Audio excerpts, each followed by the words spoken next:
Economy পড়ে যাবে, তেলের দাম বেড়ে যাবে, প্রেশিয়াস জিনিস পাবেন না, নিত্য প্রয়োজনীয় জিনিসের দাম বেড়ে যাবে। একটা ব্যাটল অনেক কিছু নষ্ট করে ফেলে। একটা যুদ্ধ বিশ্বের প্ল্যাটফর্ম চেঞ্জ করে ফেলতে পারে। সামনে একটা বড় ফাসাদ অপেক্ষা করছে, আল্লাহ ভালো জানেন। একটা বড় মালহামা হবে পৃথিবীতে, মহাযুদ্ধ। এই যুদ্ধে পৃথিবীর অনেক মানুষ মারা যাবে, এমনটা হাদিসের মধ্যে এসেছে। কে জানে, আল্লাহ ভালো জানেন এটা কবে হবে, কত সালে, কিভাবে হবে, আল্লাহ ভালো জানেন। এমন হতেও পারে এটাই সেই পারমাণবিক যুদ্ধের সূচনা, আল্লাহু আ'লাম। কারণ তারা শুরু করেছিল প্যালেস্টাইনকে কেন্দ্র করে, সেখানে পারে নাই। সিরিয়াকে কেন্দ্র করে চেষ্টা করেছে একটা মহাযুদ্ধ লাগানোর, পারে নাই। সিরিয়াকে কেন্দ্র করে প্রায় হয়েই গিয়েছিল, এখানে অনেকগুলো দেশ ইনভলভ হয়ে গিয়েছিল, কিন্তু নিউক্লিয়ার যুদ্ধ পর্যন্ত যায়নি।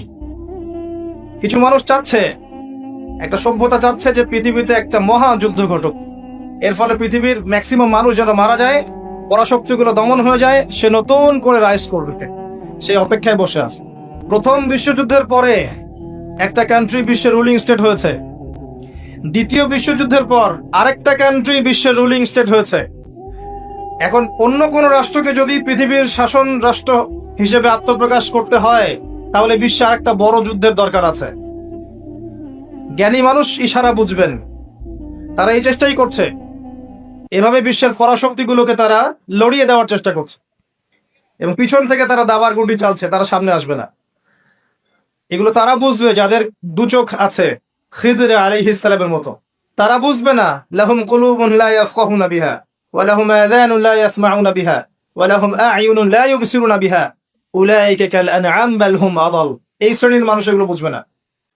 তো পৃথিবীর প্রতিটা ক্ষেত্রে ফাসাদ মানুষ সৃষ্টি করেছে, আর মানুষের জন্য এই পৃথিবীর ক্ষতি অপেক্ষা করছে, পরকালীন ক্ষতি অপেক্ষা করছে।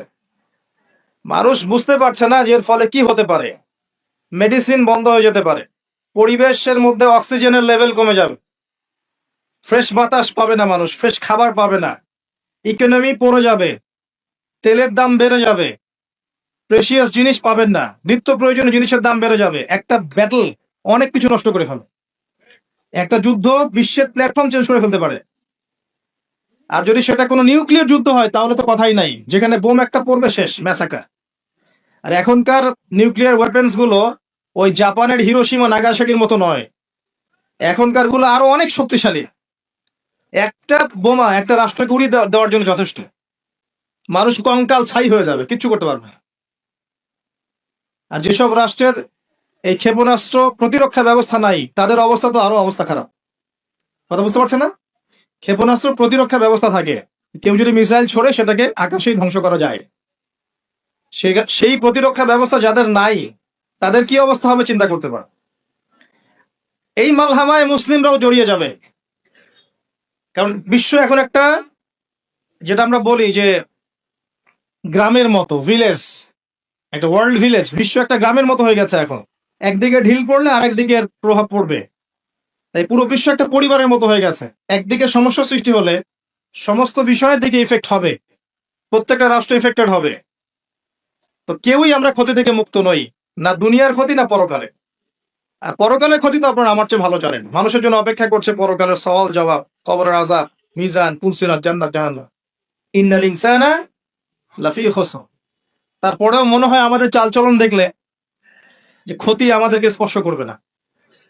আমাদের ব্যাপারটা অনেকটা এমন যে আরে অন্যদিকে কি হয় হোক, আমি তো ভালো আছি। যখন সবকিছু নষ্ট হয়ে যায় তখন নিজেও ভালো থাকা যায় না। থাকা যায়? যখন সবকিছু নষ্ট হয়ে যায় তখন নিজেও আর ভালো থাকা যায় না। তো আমাদের ভাগ্যেও ক্ষতি অপেক্ষা করছে, এটা সময়ের ব্যাপার মাত্র।